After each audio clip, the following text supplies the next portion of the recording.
This is a reading from the poem of the Man God by Maria Valtorta, Volume 1, Episode 56. Judas of Alphaeus, Thomas, and Simon are accepted as disciples at the Jordan. 28th of October, 1944. You are beautiful, O banks of the Jordan, as beautiful as you were in the times of Jesus. I admire you and am enraptured by your solemn, green, blue peace, resounding with flowing waters and leafy branches, as sweet as a melody. I am on a road which is quite wide and also well maintained. It must be a highway, or more likely a military road, built by the Romans to link the various regions with the capital. It runs near the river, but not precisely along it. It is in fact separated from it by woodland, the function of which I think is to consolidate the river banks and contain the water in times of flood.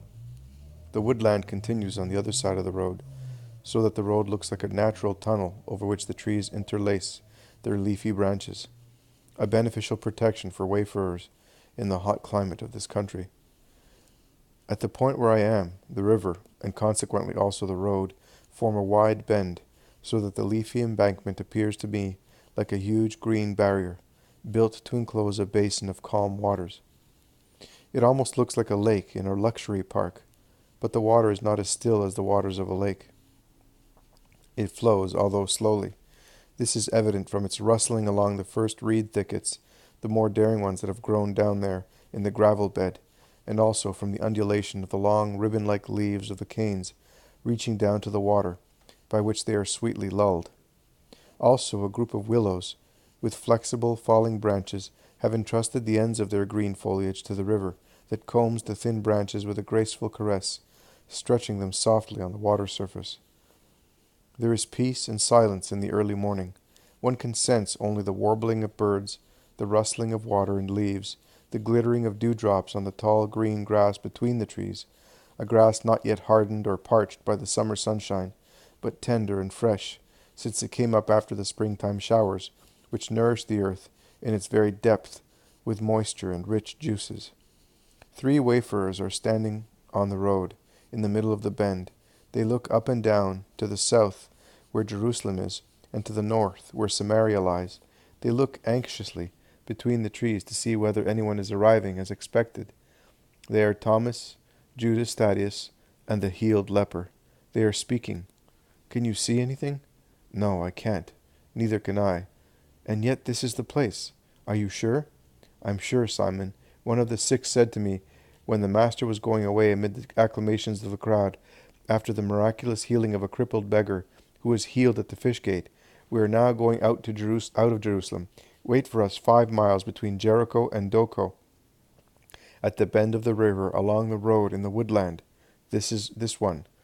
He also said, we will be there in 3 days' time at dawn. This is the 3rd day, and we have been here before dawn. Will he come? Perhaps we should have followed him from Jerusalem. You are not yet allowed to mix with the crowds, Simon. If my cousin told you to come here, he will certainly come here. He always keeps his promise. All we can do is wait. Have you always been with him? Yes, always. Since he came back to Nazareth, he was my good companion. We were always together. We were about the same age. I am a little older, and I was the favorite of his father, who was my father's brother. Also his mother was very fond of me.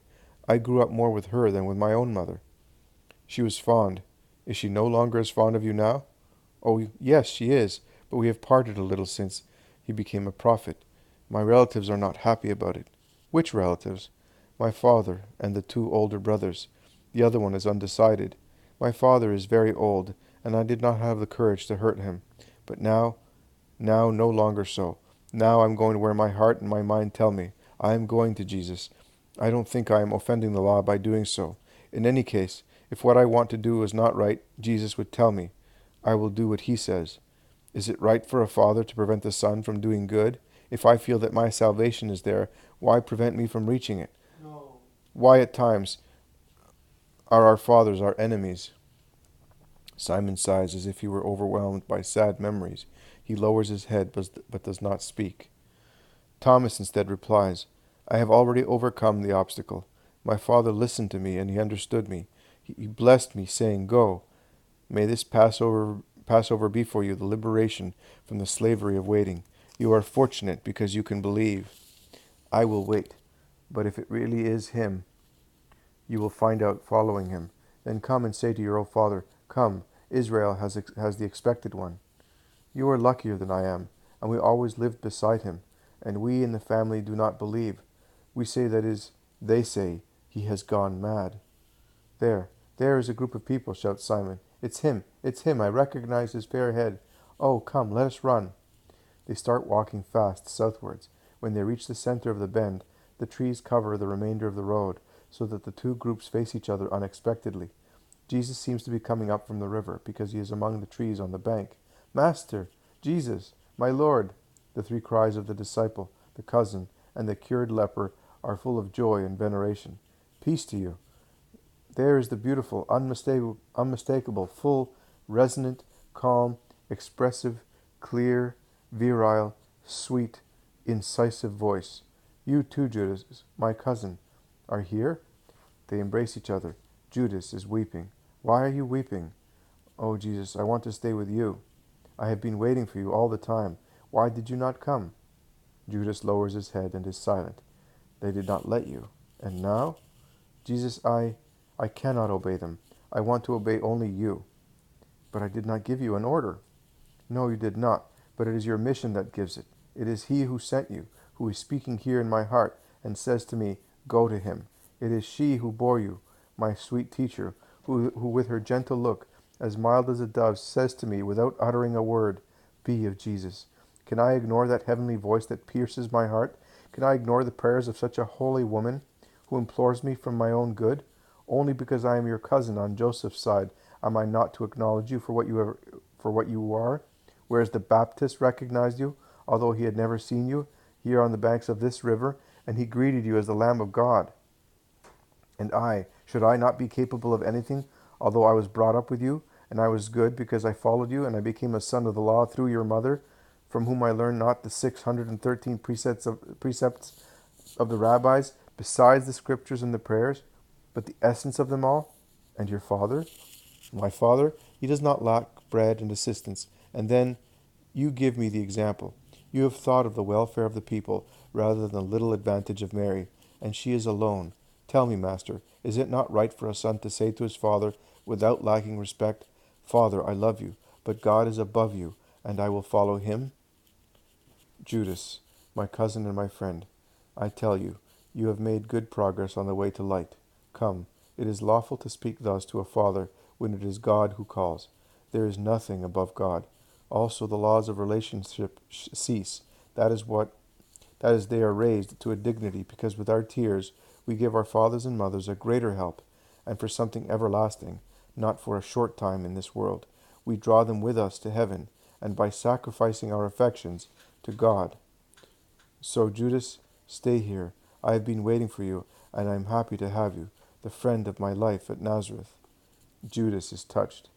Jesus addresses Thomas. You obeyed faithfully. That is the first virtue of a disciple. I came because I want to be faithful to you, and you will be, I tell you. And you who are hiding shyly in the shade, come here, do not be afraid.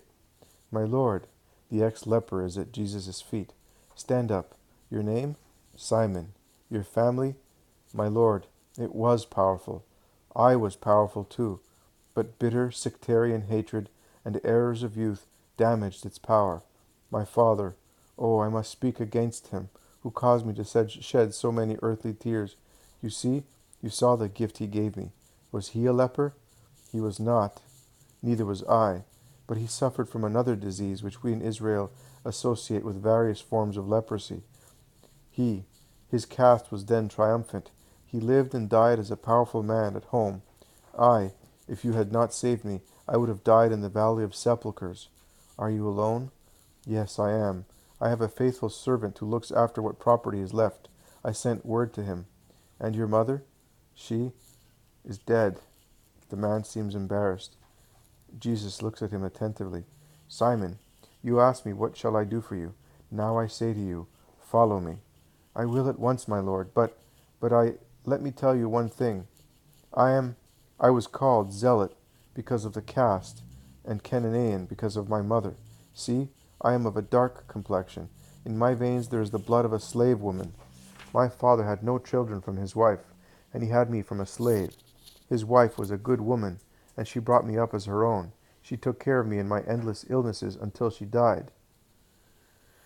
There are no slaves or free men in the eyes of God. There is only one slavery in his eyes, sin, and I have come to abolish it.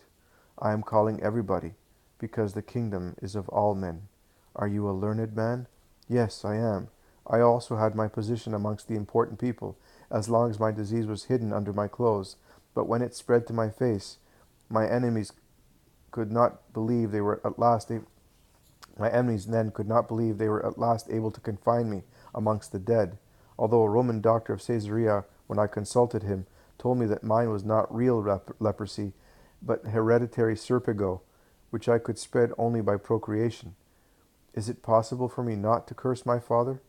You must not curse him. He has caused you all sorts of trouble. Yes, he did. He was a squanderer, a vicious, cruel, heartless man without any love.